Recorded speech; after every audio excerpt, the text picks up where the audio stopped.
Hello and welcome. This is the Zen community of Oregon, making the teachings of the Buddha Dharma accessible to support your practice. New episodes air every week. I'm going to make sure I get on here with the folks on Zoom. There's quite a few people on Zoom. I want to just give folks a shout out there. Thanks for being with us. Some familiar faces there.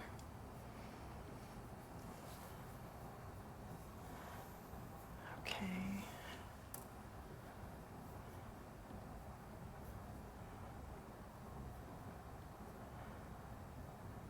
All right. Hi, everybody. Oh. Okay. And if you'd like to join me in taking refuge, you're welcome to. I take refuge in the Buddha. I take refuge in the Dharma.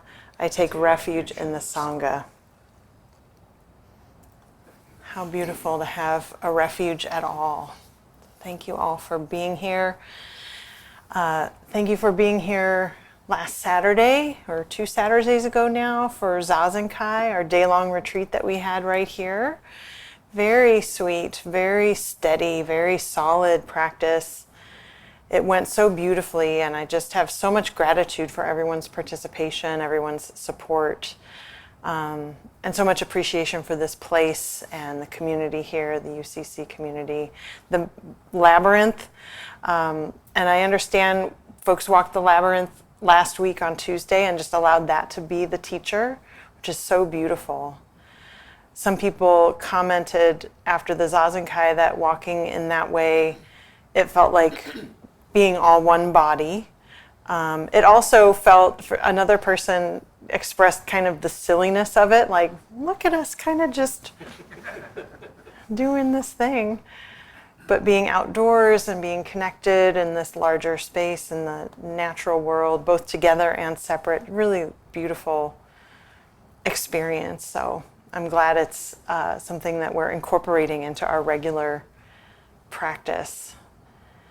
And our theme for the Zazenkai was continuous practice and practicing in activity. So basically just being present in whatever we're doing, that it isn't just sitting on the cushion. That's not just where practice is. It's everywhere. And do not wait for great enlightenment, as great enlightenment is the tea and rice of daily activity. The tea and rice of daily activity. We did the activity of work in connection with the UCC, and we got a beautiful thank you from Chuck for everyone's efforts indoors and outdoors. I'll put that in our newsletter so you'll see that for yourself. And just a shout out also to Pastor Steve. Thanks for making this possible, and all the UCC folks. We have a few people here tonight. Thank you. So I also heard that that I would be proud of all of you when I'm not here for holding the practice so beautifully, and I'm not surprised to hear that. I like I've always just appreciated the scrappiness of this little Sangha, and that there is this, it's not about me. It's about us, and it's about the practice, which is really beautiful. So that enables me to also do things like go visit my mom, 92. Many of you know, I've talked about her. She's doing pretty well as can be. She's learning the senior bus, and I felt like a parent. I'm like calling the place and getting her tickets and figuring it all out. And she had a dentist appointment, and she took the bus today. I've called her. I'm like, did you get on the bus? And she did. And so she's thankfully not driving to places that she can't remember how to get back from. And she now has this option because she doesn't like to ask people for favors that she can't return, is what she said.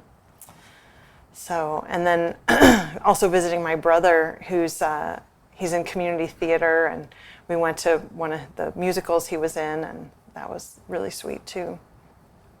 He lives there with her. So this Dharma talk that you got last week in the labyrinth is really a beautiful example of Zen, in particular, or just of Buddhism, in that it is a teaching that is sometimes referred to as beyond words and letters. Beyond words and letters. This is expressed in, and Buddhism loves its lists of 4s and 8s and 3s and all of that, 16s and whatever. But here are the 4 statements of Zen. This is attributed to Bodhidharma, who is the first ancestor go from India to China, Bodhidharma. Separate transmission outside of teaching, or separate transmission outside of the scriptures. Not based upon the written word. Directly pointing to the heart mind.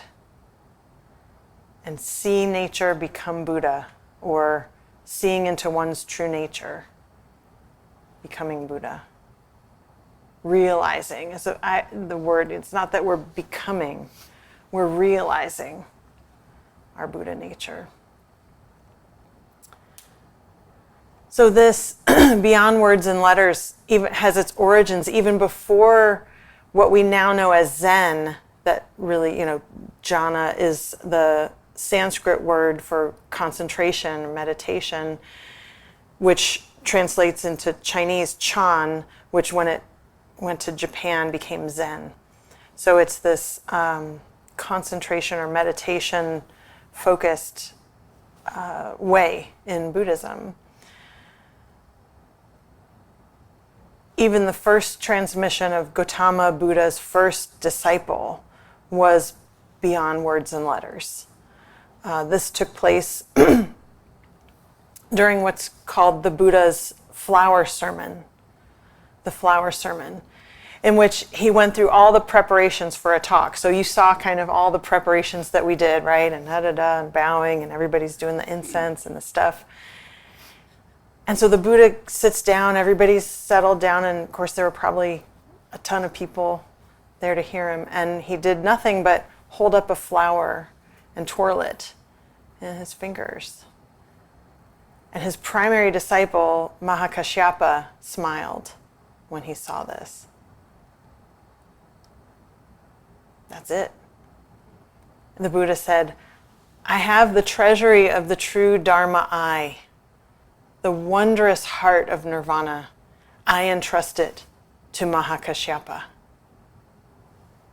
I have the treasury of the true Dharma eye, the wondrous heart of nirvana. I entrust it to Mahakashyapa. This was a wordless transmission.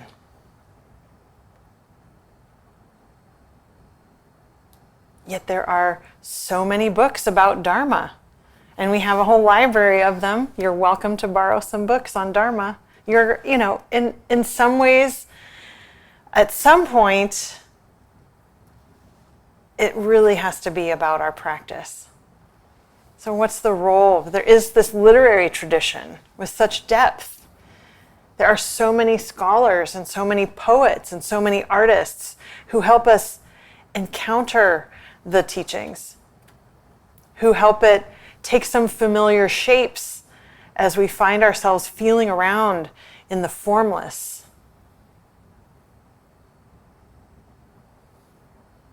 Sometimes forms and words are really useful, really important. They can be really helpful. But if we take hold too tightly on them, that's where we get in trouble, really.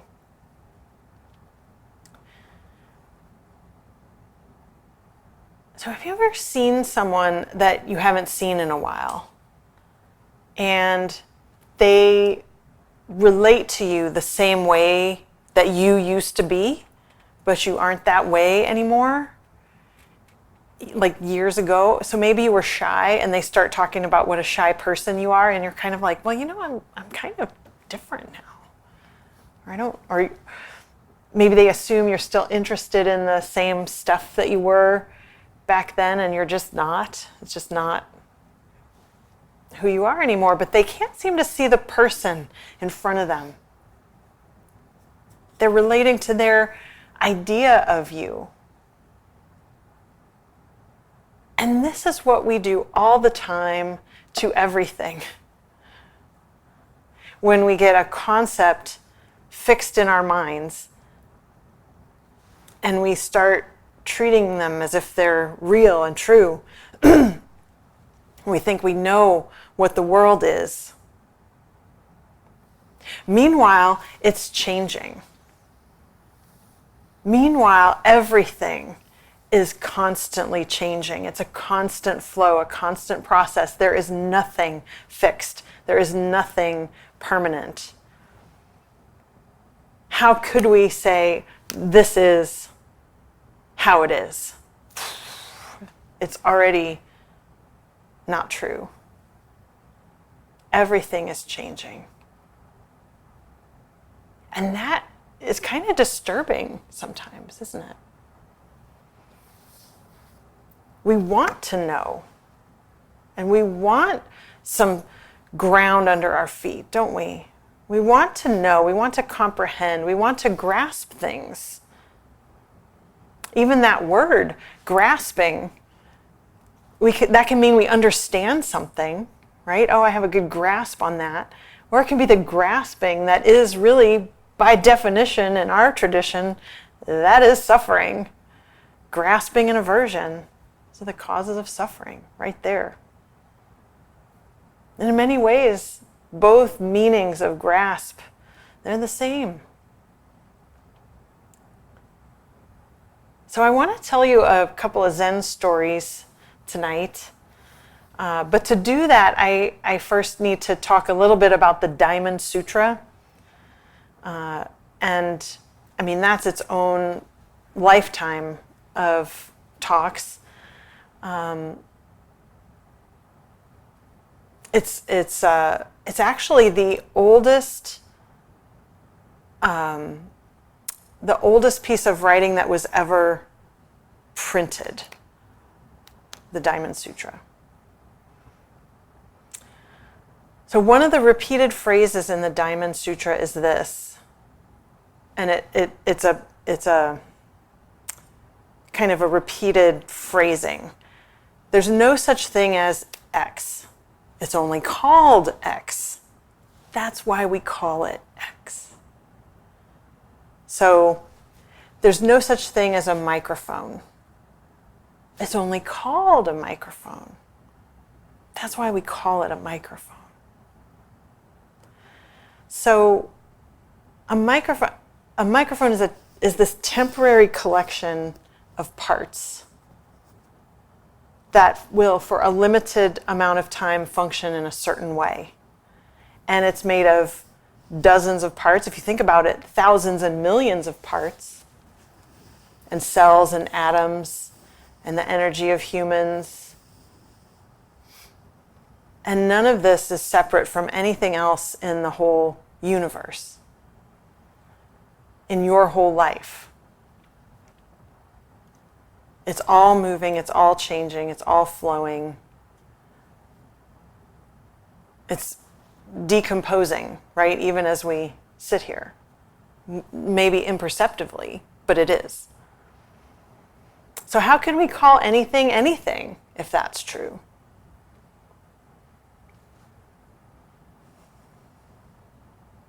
So, for instance, also my brother, his name's Brad. We've had some difficulties in the past, sure. Was he the same person in this recent visit?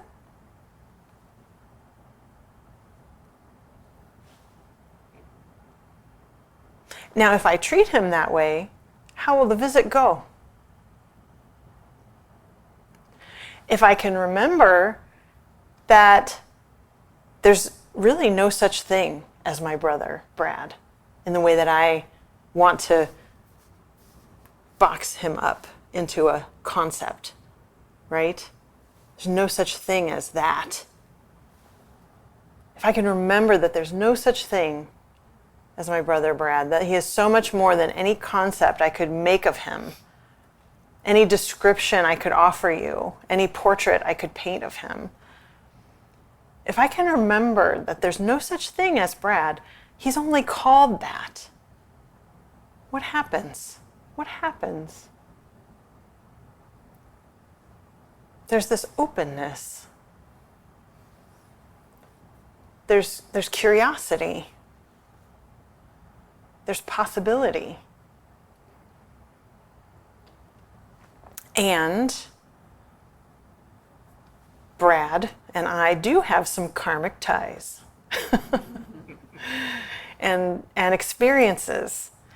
And he is a unique and unrepeatable being, changing in every moment. And he takes his place in the universe as my brother, my mom's son, the drummer for his band. That's why we call him Brad. It's just kind of useful that way. Why? Yeah, wait, right? That's all it's for. Not to say, not to limit him, not to kill him with this idea, but just for convenience, really. There's no such thing as X. It's only called X. That's why we call it X.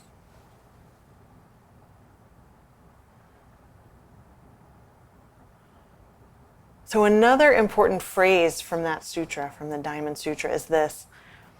And if you don't grasp it, that's probably a good thing. Just let it wash over you. Just let it move through you. So this is part of the sutra where the Buddha is describing mind.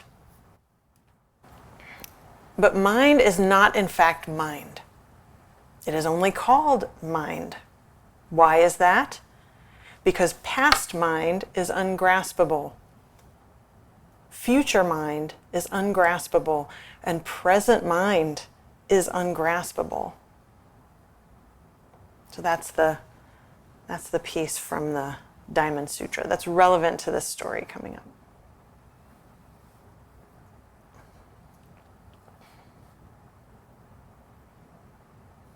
So these Zen stories, they're sort of old family stories, basically, families in our lineage.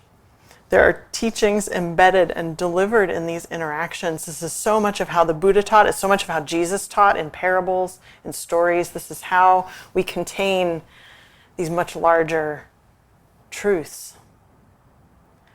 And a lot is communicated in these relationships between people. So there are two stories in this. The main character is a monk named Tokusan.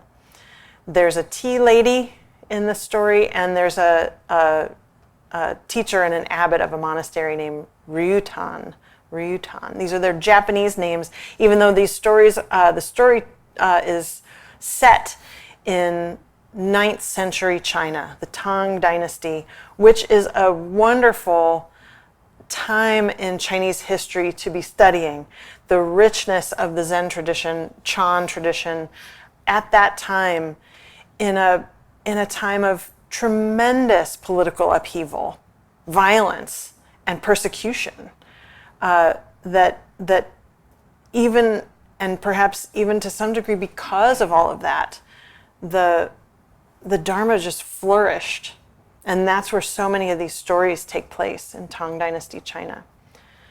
So this is the interaction with the tea lady, who is an archetype in Zen. You get your fancy robes as a teacher, and the monks are very impressive, and the professional Buddhists or whatever. But then you have these tea ladies who are kind of nobodies. And in the archetype, usually what their job is to utterly school a monk and offer a really, what's the practical application here? And they're usually just caught completely flat-footed. So it speaks to the emptiness of these ranks of gender. It's a really important archetype. So we got a tea lady in this story, and I love that. So this is Dogen, a translation of Dogen telling this story as translated by Shasta Abbey. When Tokusan in his earlier days was still not a solid fellow, like he was not clear in his understanding. When Tokusan in his earlier days was still not a solid fellow, he had excelled in the diamond cutting scripture, the Diamond Sutra. People at that time called him Chu, the fully perfected lord of the diamond cutting scripture. So he was a complete expert in this sutra. He was king among more than 800 scholars. Not only was he well versed in the commentaries, but he had also edited a ton of writings, and there was no lecturer who could stand shoulder to shoulder with him. When he happened to hear that there was an unsurpassed Buddhist teaching in the South, a teaching that was being passed on from successor to successor, he went there, crossing mountains and rivers, loaded down with his own manuscripts. Now, in some stories, he's carrying all these commentaries on the Diamond Sutra. Everything he's ever thought, he's written, other people have written their thoughts and opinions on the Diamond Sutra. And in some of the stories, it's like he takes one of those poles with two big baskets and he's just like dragging them for miles and miles on a, hike. China is not small. To go from north to south with these just like others, he's got a hand cart. He's just like dragging this cart of commentaries from place to place because he's going to tell them all, whatever they have going on. He needs to school them. So he had stopped to catch his breath by the side of the road that led to Master Ryutan's temple when an old woman came by. Tokusan asked her who she was. The old woman replied, "I'm an old woman who sells rice cakes." Tokusan asked her, "Will you sell me some rice cakes?" The old woman said, "Reverend monk, why would you want to buy them?" Tokusan replied, "I would buy your rice cakes so that I might refresh my mind." The old woman remarked, "Reverend monk, that load you're carrying with you is really something." Tokusan replied, "Have you not heard of me?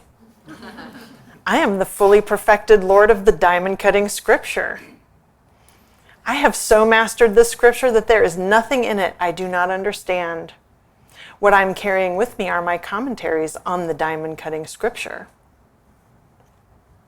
Upon hearing him say this, the old woman asked, "Reverend monk, would you permit an old woman like me to put a question to you?"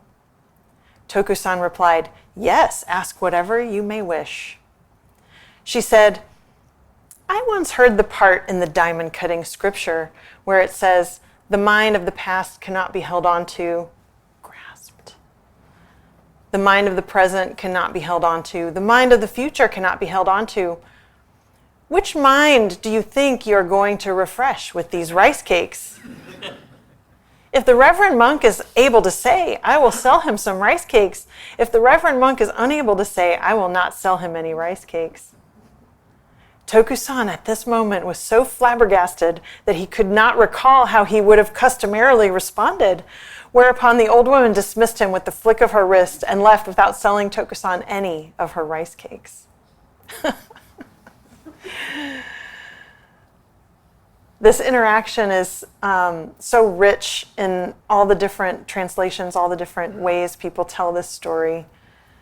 And I love the pomp and just, his own example of his he's so impressed with himself. And yet, when she asks him to apply the teachings, how would you apply the teachings in real life? No answer. All of his scholarship, all of his commentaries, all of his knowledge was not there for him in practice. So, next part of the story, he realized, okay, he's kind of in that slightly open. The humility of it is so opening, isn't it? When we are up against the wall of suffering, our heart is broken open a little bit. We might be a little more willing. So he continues on the path to Ryutan's temple. Ryutan translates into dragon pool, the dragon pool temple. and he decided to stay on for the time being. One evening, as he was attending on the master, Ryutan, the master said, "The night is far advanced. Why don't you retire to your own quarters?" After wishing the master good night, Tokusan went out, but he returned at once. He didn't realize how late it had gotten. He said, "It's pitch dark outside." So Ryutan lit a candle and handed it over to him. But just as Tokusan was on the point of receiving the candle and stepping out, Ryutan suddenly blew out the light. At this point, Tokusan was completely awakened and bowed to the master. What does it mean to be in the dark? When we're in the dark about something, when we don't know, when we don't understand, when we aren't able to grasp, when we aren't able to grasp hold of anything.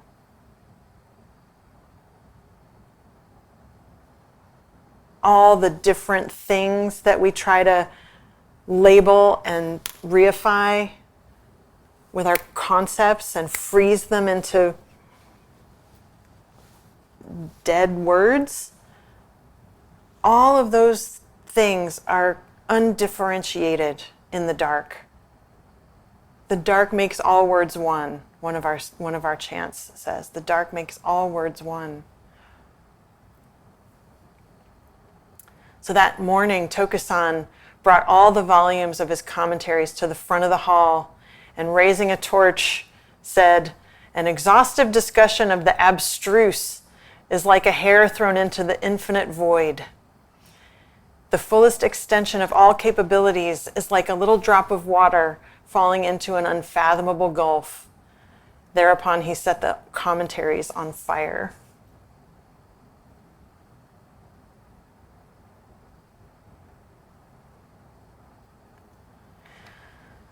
Now, that might be a little extreme.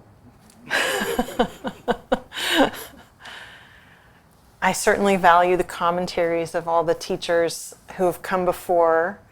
And I think in the Jewish tradition, that's a big part of the tradition, is commentaries on the teachings. And they become a living conversation over the centuries, that we can see what other teachers thought of these interactions and wanted to add their twist to it, add their impression of it. And yet, they can't practice for us. It's right here. It can only be here. It's only ever right here, right now, this life. And whether it's in a labyrinth that's beautiful and outdoors, or wherever we're walking, even if we're walking in a nursing home or a restaurant, or just some ordinary place. This is where the practice is alive, in our direct experience of it.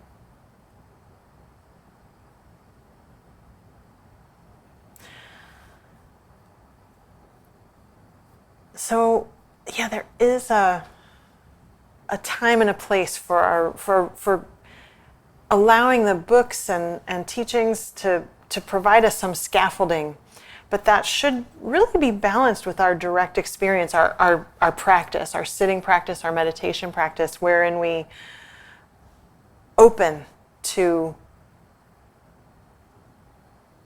just observing our habits of mind, so that we can catch them in the act, so that we can see through them. We know that that's not the whole truth. And we see for ourselves, which is much more interesting than anything I have to say.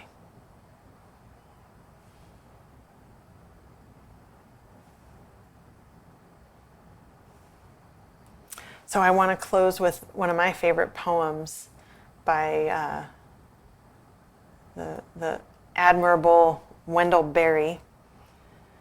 And this poem is called "To Know the Dark." It's brief. To go into the dark with a light is to know the light. To know the dark, go without sight, and find that the dark too blooms and sings, and is traveled by dark feet and dark wings. To go into the dark with a light is to know the light. To know the dark, go without sight, and find that the dark too blooms and sings, and is traveled by dark feet and dark wings. Thank you.